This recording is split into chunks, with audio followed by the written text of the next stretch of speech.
This is an experience that my Uncle Max had. He was a truck driver for many years, and he drove mostly at night. He told us that during one of those many trips that he was driving at dawn through a very sharp curve. He was entering his home state when he noticed a girl in the distance. She looked like a teenager who was wearing a high school uniform. He was intrigued, so he slowed down.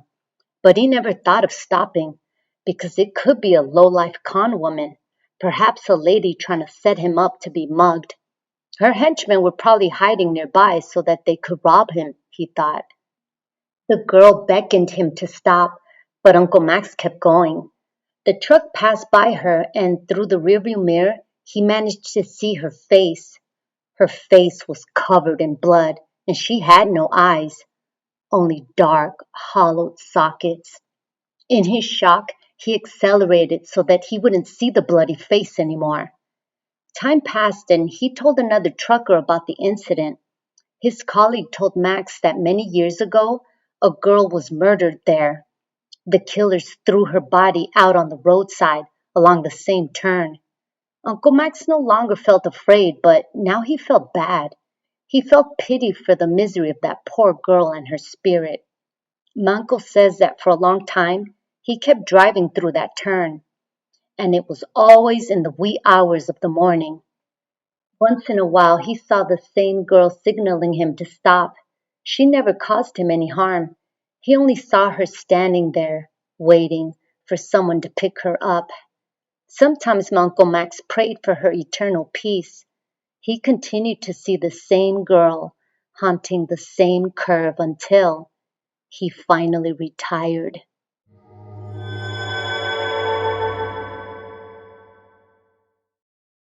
On one occasion, my uncle was going to make another delivery. This time, he was accompanied by his wife. That night, a chilling event happened to them. Once again, my uncle found himself in the shipping yard, waiting for them to receive his cargo load. I should also mention that it was a late night and he wanted to finish his delivery as soon as possible so he could go home. Several minutes passed and my uncle was getting impatient, so he got out of his truck to see what the holdup was. He found the manager and asked him, "Hey, do you think it's going to take long to receive my cargo? I arrived a long time ago and I've been waiting." Then the manager replied, "We can't receive your cargo. Your kid is playing under the truck. I don't think you want to move your truck while your son is under there, right?" My uncle and his wife looked at each other strangely. They didn't have any small children, so it was not possible for a child to be under the trailer. Also, an industrial shipping yard was hardly a place for children to play, especially at night. My aunt and uncle turned to see the big rig parked at a distance. My uncle grabbed a flashlight and started walking towards the truck. His wife and the manager followed closely behind. He shined the light at the undercarriage, and to their shock, there was a little boy running under the rig, from one side to the other. But when they got close to the truck, there was nobody there. They never could explain who that child was that was playing under the big rig. This is not the first time that my uncle has had experiences with ghost children. There was another night when my uncle came home and my aunt asked him, "Who's that boy that's with you?" My uncle was so tired, he didn't even turn to look, but he answered, "There is no child with me. You'd better just close the door." Again, these stories from my uncle are unsolved mysteries.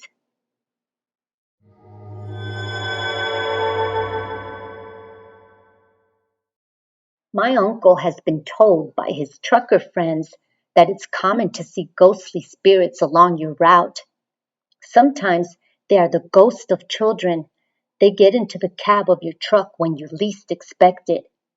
The truck drivers that are superstitious, they always carry a toy or candy with them. This way they have something to entertain the child spirits so that they don't bother the drivers. However, this may not always turn out as expected.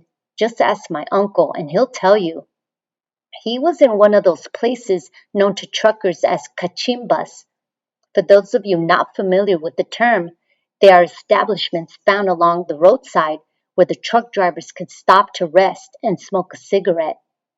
They can also drink coffee, grab a bite to eat, and even have a drink while they chat with their colleagues. Anyway, these places are frequented by transporters. On that occasion, my uncle was chatting with one of his friends when suddenly another semi pulled up to the kachimba. The driver got out of his truck. He was really pale and could hardly talk. It seemed like something really spooked him. My uncle and his colleagues invited him to sit down so he could calm himself. They wanted to know what happened since he was clearly frightened by something. When he could finally calm down, he pointed to the cab of his truck and stuttered, There, over there in the cab, the bear." One of the drivers there took his keys and got into his truck. He took out what looked like a teddy bear. Everyone started joking and laughing about the bear. "Oh, what's the matter? Did the little snuggle bear scare you? But he's so cute. If you don't like him, I'll keep it." At that moment, the pale man was still shaking. He interrupted their jokes and told them, "While I was driving, the bear sat up and spoke. It said, 'Stop, you son of a bitch.'" Everyone was surprised by the trucker's comment. That was plenty enough so that nobody else got close to the bear. The truck driver was in such a state of shock that they called him an ambulance. The paramedics ruled out the possibility of him driving under the influence. My uncle said he doesn't know what happened with the teddy bear nor the truck driver. He supposes that they tossed the bear in the trash. I don't think anyone else would want it after that incident.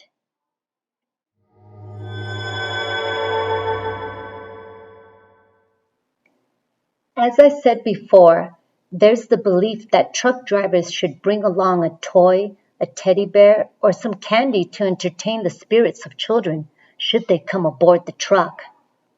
My uncle decided to buy a plush monkey. It was more like a rally monkey that had suction cups on its hands and feet. You could easily stick it to the windshield. On one occasion, my uncle was driving at night in the company of his monkey.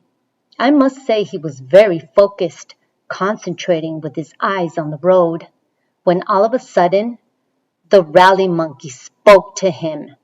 It said, "Stop now! Stop, you asshole!" My Uncle Jose could not believe what was happening. The monkey kept demanding he stop the truck, but my uncle did not dare turn to look at him. He doesn't know where he got the courage, but this is what he did next. Without looking, he grabbed the monkey and threw it out the window. It ended up on the road somewhere. To this day, he has no explanation for what happened to him with regards to the plush rally monkey. Also, since then, he prefers not to carry toys anymore, despite all the truckers' superstitions.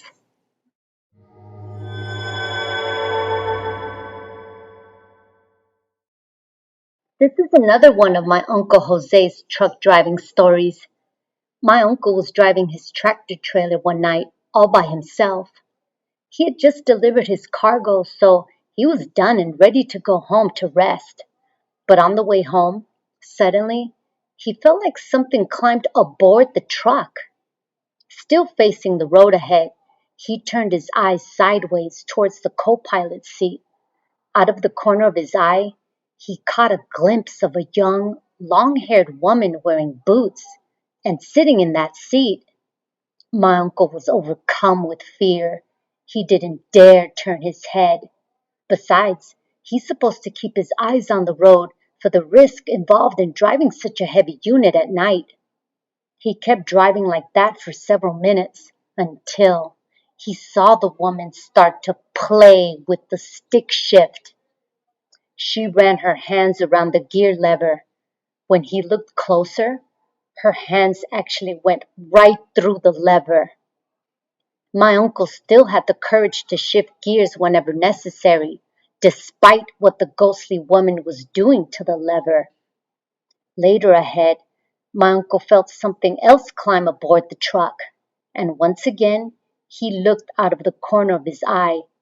This time, he managed to see a boy attached to the windshield. Good thing he was outside the cab on the passenger side. The bad thing is that he was staring right at my uncle. To top it off, he looked just like Damien from The Omen. This made my uncle even more scared. But he still continued driving home. He even passed through some toll booths, and these phantoms would not get off the truck. There came a point when he was in such despair that he said, "Enough already. What's going to happen? Am I going to crash or run someone over? What do you want from me?" Regardless, he continued on his way with his ghostly companions until he reached his home city at midnight. As soon as he could, he exited the highway to the town nearby. From there, he could take the road toward his house. A few meters ahead, he felt like someone jumped off the truck. When he turned to look, the lady and the child were gone. Then he looked in his rearview mirror. There, he saw them on the roadside, still watching him. It looked as if they were saying goodbye to him. Manco felt a chill go up his spine. When he finally got home, he started feeling really sick. His wife welcomed him home and asked him what happened, but my uncle preferred to say nothing. He was just too tired. He was so exhausted that he didn't want to go to bed. He laid a blanket down and decided to sleep right there on the floor. At the crack of dawn, he opened his eyes and saw the same boy that got on his truck. He was laying right next to him with his head resting on one of his hands. And he was staring at my uncle with the most sinister smile. My uncle just turned over and didn't open his eyes again until it was full daylight. That morning, he told his family what happened to him the night before. To this day, he can't find a logical explanation for the events that happened to him that night. These are the stories of Uncle Jose, and I hope you're enjoying them so far.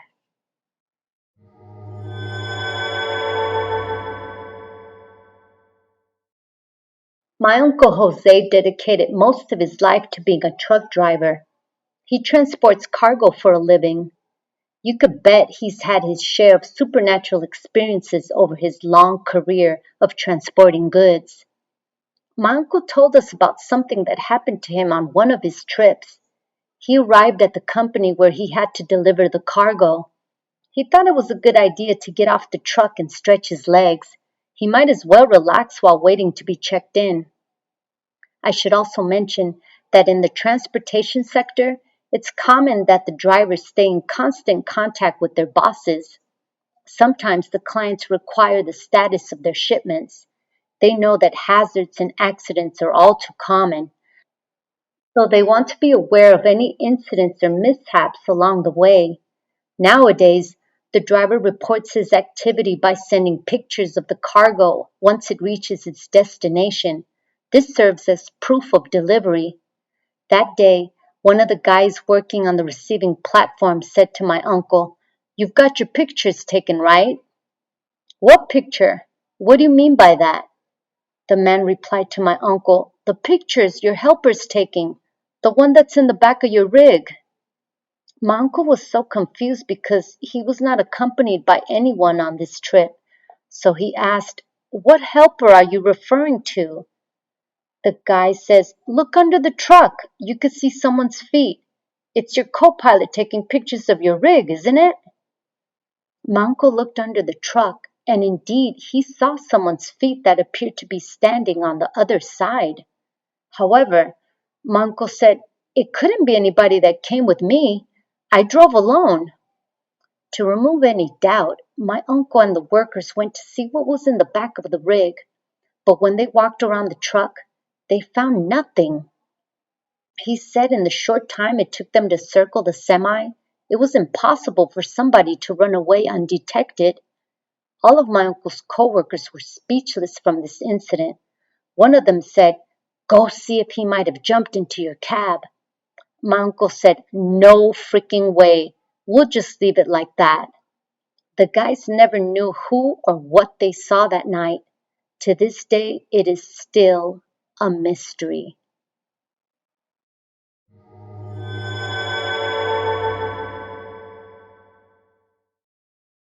This story happened to a friend of mine named Santos.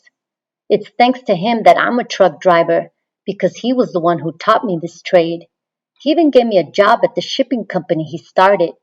He was able to hire his brothers and me with the fleet of trucks that he came to own. On one occasion, Santos was driving from Texas to San Diego, California. When he was passing through Arizona, he stopped to rest there at one of the many desolate areas of that state. Just as he was going to sleep, he saw through his rearview mirror that a car pulled up in back of him with its lights on. At first, he thought it was a tourist that was also tired and stopped to rest for a while. But then, he suspected they could be thieves that wanted to steal his products. However, Santos was so exhausted that he didn't care. Once he was settled, he saw someone get out of the car and walk over to some bushes. It was a man that began to bury something under the brush. There was a big full moon that night with a bright starry sky that made it easy for Santos to observe this. He thought it could be drug dealers making a drop they agreed to deliver, or that they had to hide something there for someone else to come find it later. The man spent a while there removing some rocks. Then he took something out. It looked like a bucket. Then he stuck his hand in the hole as if he was checking for something in there. After a while, the man buried the bucket again and covered up the spot where it was. Santos watched him through the window until the man returned to his car. He wanted to see where the car went, so he peeked through the other windows of his truck. But in an instant, he lost sight of the car completely. Santos couldn't explain it. Somehow the car left without being seen. This incident unleashed his curiosity, so he decided to take a flashlight and go check out what was in those bushes. First, Santos looked in the area where the guy was digging. He found there was a wall marking a boundary to a Native American reservation. He was surprised to see that, but he continued exploring to see what else was in there. Santos thought maybe he could find some drug money in that bucket. He began removing the stones from the bush until he reached a hole that was about 1.5 meters. There he could finally see something. It was the bucket indeed. Santos was excited, but at the same time scared. He continued removing the rocks until he was able to pull the bucket out. He thought for sure he was going to find something of great value. If only he imagined what would come next, and above all, what will happen for having disturbed the bucket. After unearthing the bucket, he found many unusual and rare coins. Some were from the American Army during the Vietnam War. In addition, there were unknown figures and symbols. He even found some little plastic soldiers in there. It contained a lot of random items of no value. Santos thought maybe he'll take them to a pawn shop. With any luck, they'll give him a few dollars. When he put his hand in the bucket, he found a piece of paper folded along the top of the items. The note looked old and crinkly, so he ignored it. Santos focused on the medals and some of the older coins. He grabbed the bucket as he looked around. He ran to go stash it in the truck. At that moment, he made two major mistakes. Number one, he did not cover the hole. Number two, he stayed there in the same location to sleep. When he woke up the next morning, Santos looked in the rearview mirror, only to see that the car had returned. This unnerved him, and he didn't know what to do. He was afraid the man was going to reclaim his bucket. Strangely enough, he didn't hear any noise when the man arrived. Santos cautiously started his truck while the air tanks loaded. Meanwhile, the man got out of his car. Santos noticed that he was extremely slim and very tall. He looked more like a skeleton. His skin was a grayish pale. He wore a striped shirt and gray pants like from the 70s. Uh-oh. Now the cadaverous man started walking towards the semi. He stepped on the ladder and knocked on the truck's door. Santos was freaking out. He thought for sure the man was coming to demand his bucket. Surely he knew who took it. They looked at each other for a few seconds without saying anything. The pale man had teary eyes like he was about to cry. He then broke the silence. "Excuse me, do you have a cigarette?" Santos replied, No, with his voice almost cutting off. The thin man turned around and walked towards his vehicle. He stood there, leaning on the car, which also looked like it was from the 70s era. Santos took a hammer and pretended he was checking the tires, something most of us truck drivers do before any departure. When he reached the back of the rig, Santos saw that the man kept watching him. When he got closer, he noticed the man shed a couple tears of anguish. His first thought was to ask the man what was the matter, but something told him not to do so. Most likely, the same fear he was feeling at that moment. Santos finally finished checking his tires and got on the truck. Once inside the cab, he realized that the car was gone. How did it get out of there? It was practically impossible. It would have been necessary to pass right by the truck, but it disappeared like magic. Santos continued on his way, and when he got to San Diego, he decided to check out the bucket more thoroughly. At last, he read that piece of paper, and what it said shocked him. It said that he had fulfilled the 500-year-old family tradition. Damned is he who ever opens the bucket before the chosen time. He who unearths the bucket and dares touch its contents will have many curses fall unto him. That note really shook up my friend Santos. He was so scared that he told his wife about it. So his wife contacted her relative in Mexico, who coincidentally knew about white magic and even witchcraft. She suggested that Santos should return to the same place and speak with the mysterious man. "The thin man is obviously suffering," she said. "He is a soul in pain, and Santos is now the chosen one to help him." That was her advice, but if he wanted to know what was going on for sure, he would have to investigate on his own. But he should definitely return the bucket to the same place he found it. Santos threw caution to the wind and tossed the bucket in the trash. He knew he didn't want to go back and see that man again. The witch warned him not to take it as a joke. She said the consequences could be fatal. Yet he ignored her. He refused to believe anything that the witch told him. Santos chose to believe that the guy was just some strung-out junkie, the kind you see at the bus station or hitchhiking on the streets. However, Santos's life went from bad to worse. 1 year after this incident, one of his brothers, who was also a truck driver, had a baby. Him and his wife decided to bring a young girl from El Salvador to babysit full-time.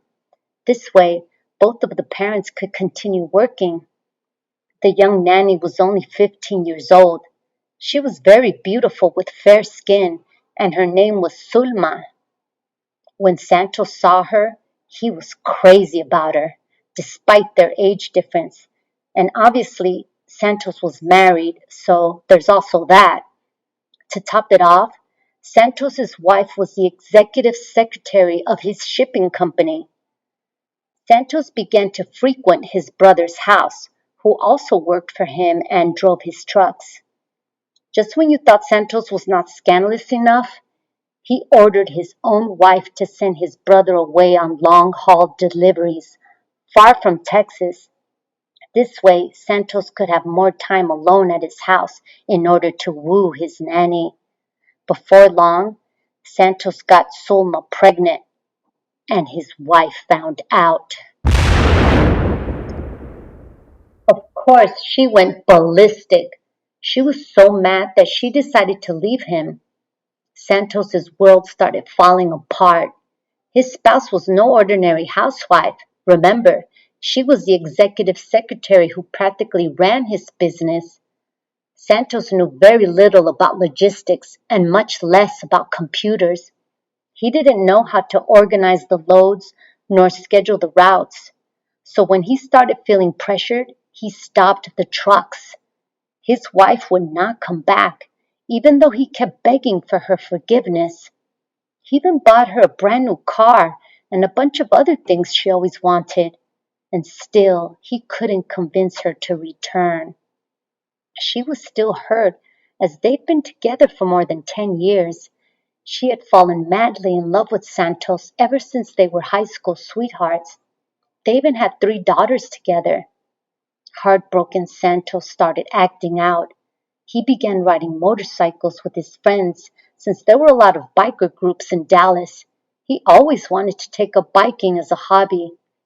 Santos became more and more reckless until one day he was riding alone at more than 100 miles per hour. He lost control on the road and fell hard on the pavement. Cars brushed closely as they zoomed past him. Santos thought this was his last day and he'd probably die right there in the middle of the road. A car full of teenage girls saw him and pulled over. They dragged him to the side of the road. Thanks to these young ladies, he didn't get run over. He was injured pretty badly and bedridden for 2 months. Of the $10,000 he used to have in the bank, he was well on his way to bankruptcy, all because he was partying and hanging out in bars trying to have fun, alone. He was trying to get over his beloved wife somehow. Then he started selling off his trucks, one by one, until he lost them all. He ended up losing his house, too. As a last resort and out of desperation, he hooked up with some friends who coerced him to make fast money. At the time, it seemed like a good offer. Perhaps he could get out of the hole he was in, maybe even recover what he used to have. It's not like he hadn't done this particular job before, but this time around, just when he was getting close to the point where he was to deliver the product, he got pulled over by federal officers. They saw him weaving and driving over the lines of the road. They thought maybe he was too tired to be driving and that maybe he's past his driving limit. When you get pulled over by the police, it's not unusual for them to check your cargo. When they did, they found he was carrying 5 kilos of cocaine. Santos and his accomplice were immediately taken under arrest. The following week, a judge set their bail at $50,000 each. By this time, my friend Santos didn't have that kind of money. He decided to call his parents in El Salvador. They had to sell some of their property so they could send the money for bail. After Santos was bailed out, he went to El Salvador without any money or anything. He returned to the same ranch where he came from 25 years ago and ended up a humble rancher. He doesn't know if it was all because of the curse or was it his actions that led to all of this. What do you guys think it really was? Feel free to leave your thoughts in the comments below.